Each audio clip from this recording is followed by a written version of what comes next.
Well, let's get into our first debate. Whose migration plan do you back? The Prime Minister or Nigel Farage's? 0207 862 2222. More than 100 asylum seekers have been detained for deportation to France ahead of Starmer's one-in, one-out deal, formally coming into play in a few weeks. Meanwhile, Reform leader Nigel Farage will reveal more of his plans to tackle illegal immigration today. What is he offering that Labour isn't already pushing through? It's a trial of strength between these two men. You've got Starmer on the left-hand side and Farage on the right. And they're in a kind of arm wrestle here, aren't they? In fact, Keir Starmer could easily complain that Farage is cheating by bringing in two arms to try and force him. He's fighting back. This is what it's about. Who's the strong man? We must remember, who's winning is the question. And we see these two on our TVs, and we will tonight, of course, with this new policy announcement by Farage. Fundamentally, at the heart of it, though, are very different people who are on these boats going across the channel. This was filmed by The Express a few months ago, where they just went out into the channel and they described what they saw. A large group, children in the middle, women on the front, massively overloaded, massively dangerous. So that's what's at the heart of the story. And it's those two men in this trial of strength trying to suggest they got the right policies. OK, Starmer's first. Smash the gangs, said Starmer at the election. End the use of hotels, although not yet. Build new accommodation, says Starmer. One-in, one-out deal with France, which I mentioned, starting soon, and new fast-track appeals process. So that effectively is the Labour government policy. How does it measure up to what Farage is offering? Let's have a look at the other side of the arm wrestle here. Arrest, detain, deport. Strike deals with the biggest countries of origin. Afghanistan, Eritrea. You'd need to talk to the Taliban to do that, OK? It's not easy to get them on the phone. Leave the European Convention on Human Rights, so the UK Human Rights Act would go. You'd have a British Bill of Rights instead. And then all these detention centres on military sites with 24,000 people built very, very quickly. Those are the two sets of policies. And it's a strange situation, this, where it is about this, who's the strongest breed, be the strong man contest here between Farage and Starmer. And it really kicks off today, Georgina, with Farage's announcement where he will do this arrest, detain, deport. Yeah, but it's all well and good. I think he is appealing to the current mood of millions across the UK at the moment. We can see that the migrant situation is a big mess. Starmer doesn't seem to be living up to anything that he's saying. The boats are still coming. The asylum seekers are still being put to hotels. These gangs aren't being smashed. So in swoops Farage and makes all these promises, which is all well and good. But unless a general election is called before the end of the year, there's nothing he can do about it. Well, he said something. We played this clip yesterday where he said, someone said, how can a person, if they come here on a small boat, be sent back to Afghanistan when it's so dangerous, Bobby? And he said, oh, I'm sick of hearing about this. Of course we're going to send them back. So from his point of view, you send everyone back to the country they came from and they can worry about it. Yeah, I think that the problem with Farage is that we give him too much of a free pass in the media because the one big thing in his career, his sort of flagship policy was Brexit. And most people will agree that economically that's not really worked out. But irrespective of you and that, Farage took on charge of Brexit and then he sort of left the party and said, oh, it's not my responsibility. So with this, my concern is there's a lot of rhetoric. It's quite polarising. It's quite divisive. He's coming with ideas that don't necessarily collaborate with Europeans or our partners. So he's saying words, but does he have any action to follow? We're talking later on in the papers about Trump. And Trump came out with all this stuff in the election and he's doing it. He's actually doing it. They've turned the FBI into an immigration force, essentially. So it can be done. Of course it can be done. And Starmer doesn't seem to be reading the room or reading the national mood. And you're saying about giving Farage a platform, but he's the leader of a main political party now. He has every right to say this. He's reading the room of some of the nation. Not everyone agrees. And obviously there's a lot of people that are fleeing war-torn countries that need our help.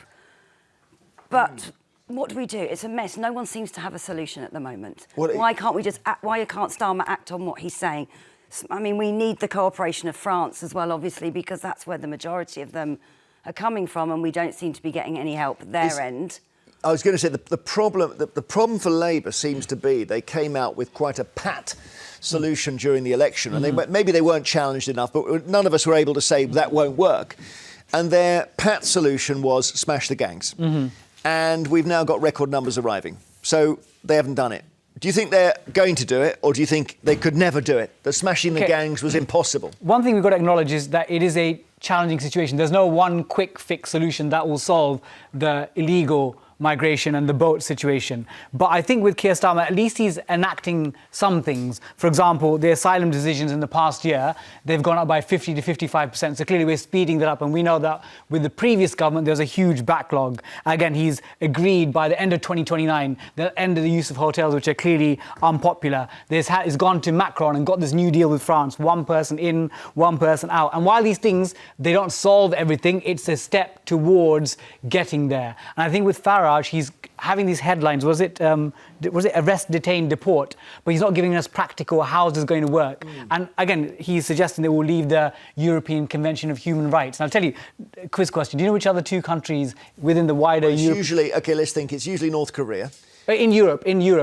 Albania. Close, just a bit further. OK, go on. Putin, Russia and Belarus.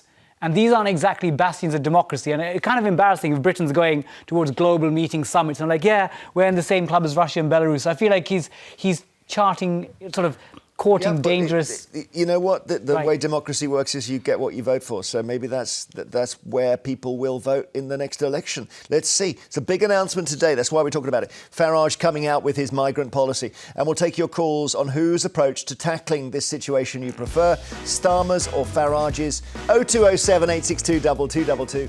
We'll get into your calls on whose plan to sort the migrant crisis you think is better, Starmer or Farage. We've shown you the sort of arm wrestle there. 0207 862 2222. Because in the end, it is about appearing to be strong.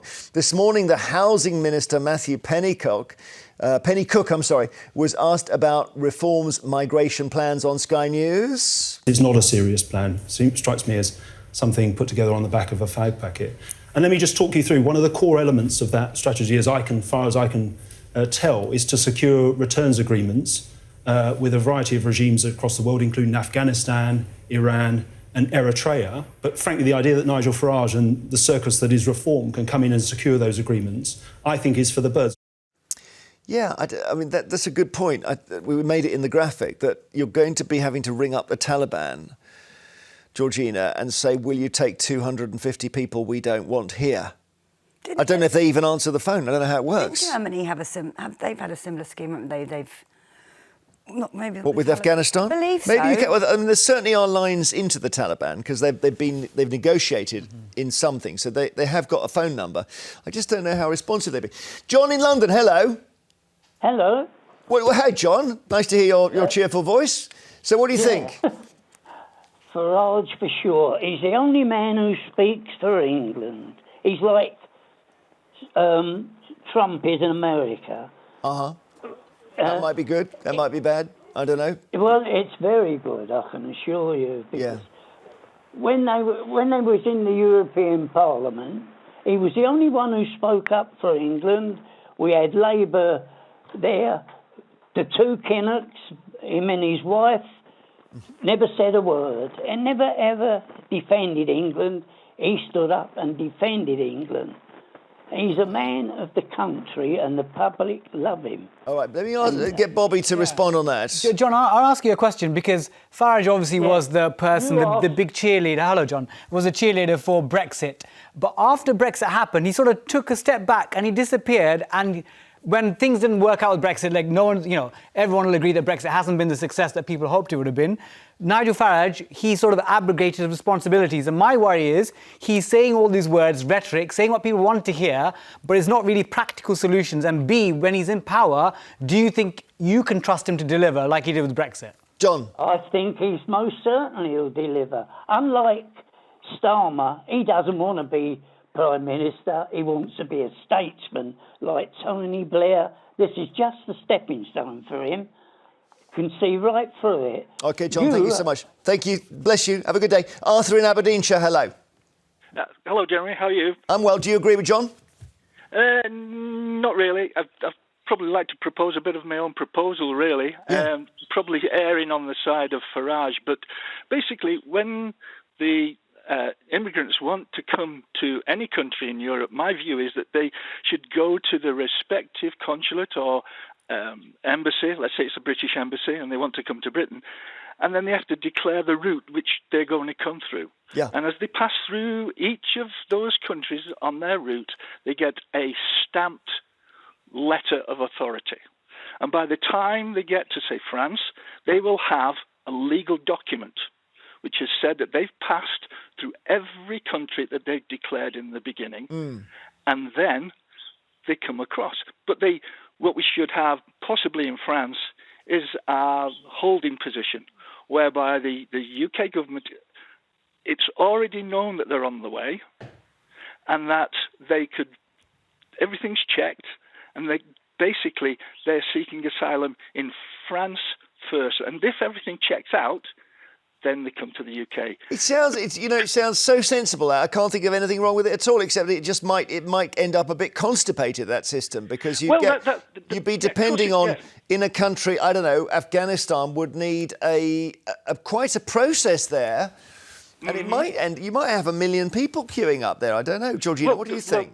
Well, hi Arthur. I also think if they've been stamped of approval in all the countries they're coming through, why aren't they staying in those? Why has France got to be a holding area for them to come to the UK? We're not the only country that should take and ought to take asylum seekers. Arthur, that's a good point. If the house at number 18 catches fire, you run to number 16. You don't look at 16 and think, well, I don't like the wallpaper there, I'm going to 14. Yeah. No, my point is that they declare which country they want to be in. So it could be France, Austria, Switzerland, any of the European countries, but they declare the route. Right. And if they haven't passed through, is that okay, Bobby? They say where they'd like to go? I don't know whether that's part of being an asylum seeker. We're obviously, I think our language on asylum seekers, I think, has become quite dreadful and divisive. But separate to that, I do think that when people end up in France, France is a safe country. It is a place where you would hope people have upholding human rights. So I'm a bit confused why they want to jump in a dangerous route across the channel from France to England. Well, that is at the heart of this whole thing, isn't it? They say they're in danger, and then people here say, but you've come from France. France is a safe country. You weren't in danger. And that we never, ever get to the bottom of that. And it's something to do with the fact that the French say it's because we allow people to work here on the black market. So you can easily get a job because we're so chaotic. And it's also a lot of times because they do speak English. So you'd want to go to a place where people speak English. But to risk your life for that? Thanks, Arthur. Ray in Nottingham, hi. Hello. Welcome back, Jeremy. Oh, thank you. Back. Thank you so much. What do you think? Well, I'm in favour of Farage. Basically, it needs fine-tuning. What we are at the moment is a total soft touch. We're giving them money, hotels, telephones. Yesterday I heard they were playing tennis on the tennis courts. What about our own homeless? We aren't building enough houses for our own population, let alone immigrants. If we're talking about the hotels, the Farage policy is arrest, detain, deport. So you'd go into the hotels, you'd take them all out of hotels and you put them somewhere else. And the somewhere else would apparently be military bases. But that's quite an operation, isn't it, for 100,000 people? Well, it's built up to that. Let's start with the people that are coming every day.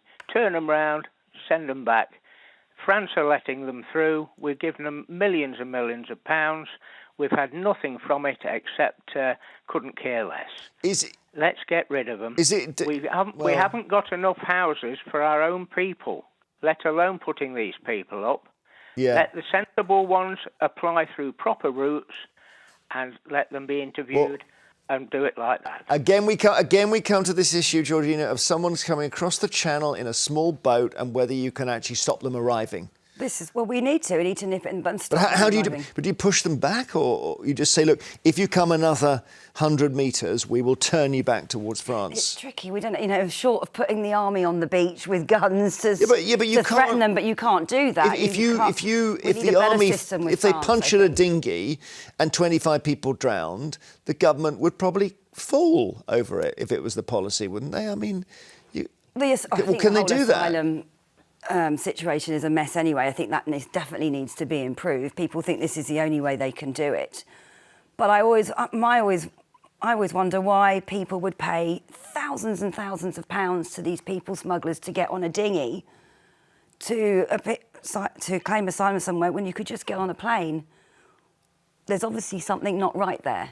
But there was an argument. Yes, there was an argument on the show yesterday that they might have families here. So why aren't they greeting at the airports? Why aren't they getting on a plane and joining their family if they think they've got a legal right to be? They've got no right to. Well, the airlines won't take them, will they? Because the airline would be responsible when they're turned back at the passport check in the UK, because they wouldn't have any right to stay.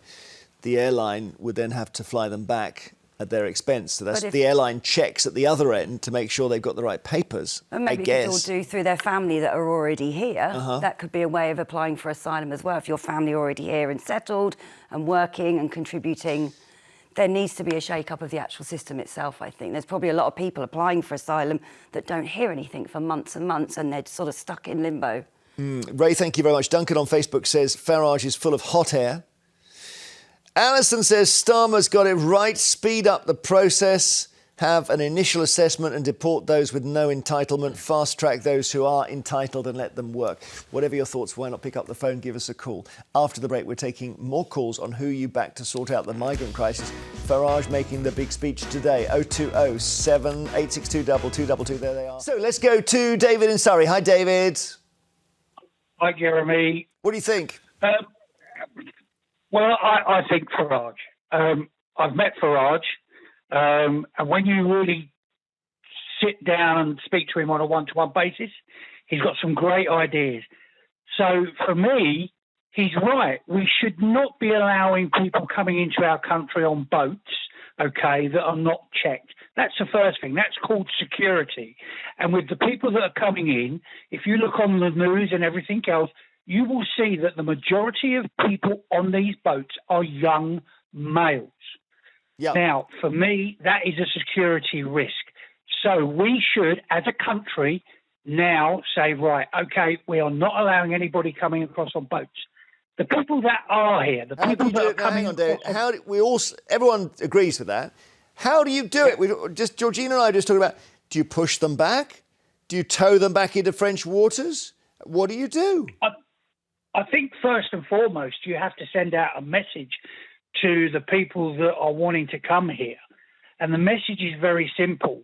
Come the right way. OK, we should be setting up more bases, even in France, where people can be processed. The millions that we've sent to France, how much would it have cost to have put up some units where people could be properly processed? That's one thing. The people that are here now, the ones that are in hotels, you've got army bases like Ralston, RAF Ralston, where they could be kept. And literally they could be in an area that is safe for them and safe for the British crucially, people. so with the BB Stockholm, the Tories had that big boat, you remember, but you were allowed to come off it and go and wander around the town. The Farage plan, Bobby, is that you have these army bases and you're not allowed to wander around. You are in a camp, basically. Yeah. Is that all right? I think that is his plan. Yeah. But the thing that I want to draw, like, obviously, was it David? Yeah, David. Yeah. Was talking about hotels. The media, some parts, if you look into it, you would think as if the hotels have been an issue just in the past year. But actually, they've been there in the previous 10, 15 years. And in fact, I think on the whole, numbers have come down, the number of people in hotels. Labour's committed by 2029 to end hotel usage. So they are making steps. And I think with Starmer, he may not be popular, like as charismatic as Farage, but he's actually offering solutions and taking steps towards it. I feel like with Farage, yes, he might be someone that you might want to drink with in a pub if you want like a bit of a laugh, but I don't know if he's offering real solutions. Well, what about that, David? You've been bewitched by him because you had a drink with him. No, it's not that at all. And what Bobby's just said, look, Starmer said that he will end this in 2029. OK, we're now 2025. So we are still looking way ahead before this stops. It needs to come to an end now, not in 3 or 4 years' time. So, again, What I'm saying is that Nigel Farage doesn't have all the answers, but the way that he is coming across to people is what the British public want. Thank you, David, very much. Gillian in Essex, hi. Who do you think has got the right answer here? Hello? Hi, Gillian. Hi. Oh, hang on. Got to mute the TV. There we go. Go on, Gillian. Do it for me. Have I got to come... Hello? Can Hello. you hear me? Yeah, you're through loud and clear. Oh, right. Yes. Yeah, well, it's definitely Starmer. Right. Definitely Farage, I'm sorry. I thought you were our first caller to say Starmer. Gillian. Oh, OK. So why Farage? Well, definitely because he will do something. Starmer's done nothing. And to say it will happen after 4 years is ridiculous. That's when he won't be in power anymore. That's why he's saying it. And I don't understand why you're saying, oh, we don't know why immigrants are coming here. It's obvious why they're coming here. Because we give them everything. I wondered, OK, so benefits. I mean, it's true that we've got a National Health Service, and if you arrive with a brain tumour, you're going to get treated, you know, and maybe that's humane or maybe it's crazy. I don't know. I mean, you can't leave... It's not just the NHS, is it? We give them everything. We're giving them a house free, rent free, gas, electric, food, name it. Not initially. Maybe if they get, you know, a place in the country. I don't know, do we give people too much free? There's hundreds of thousands here and they're getting it all free. The point is, our people aren't getting any of that. Our own old age pensioners were stopped their energy supply. And no, I understand. I understand. Give it to everybody else. Fundamentally, the symbolic thing seems to be that people who arrive on small boats are put in hotels that most taxpayers can't afford to stay in. And it just comes down to that, doesn't it? I agree. I think we need to stop the incentives of people. If you come here, you're not going to get free accommodation or free health. But then what do you end up with? Homelessness city? I mean, Andrea Jenkins for Reform saying you put them all in tents. We've got enough of our own homeless people that are sleeping on the streets. Where I work in central London, it's got worse over the last 2 years. I see Farage's point about Starmer putting international relations before the British people. Why aren't we, you know, charity starts at home. Why aren't we looking after our own homeless people before putting up people who just come over? OK, we got comments coming in on the socials. Pip says, I would go with Starmer. Soph says, you can't overhaul human rights. They are rights. Why is nobody alarmed by this? Talking about Farage's plans. Whatever your thoughts, pick up the phone, give us a call. David says, I would have to choose Farage. Starmer has had 14 months and the problem has got worse, not better. I wonder if we're going to spend the next 5 years talking about this, Bobby. I think so. I also think with Starmer and his team, they've actually made concrete movements. Again, the asylum decisions have gone up by 55%. They've set up the fast-track appeals process. They've said, again, the hotels ending by 2029, and then they've done the France one-in, one-out deal. So they have done things. I feel partly it's a communication and optics issue. Farage is great at engaging the public, whether it's TikTok, social media, sometimes sharing a bit of misinformation. Starmer, I feel like he's doing things, but he's not winning the hearts and minds of the public. OK, thanks for all your calls on this. Matt will be taking more calls later. He wants to know if you've got sympathy for the Channel migrants. Later, we'll be asking whether young people should be banned from working from home because they feel lonely. After the break...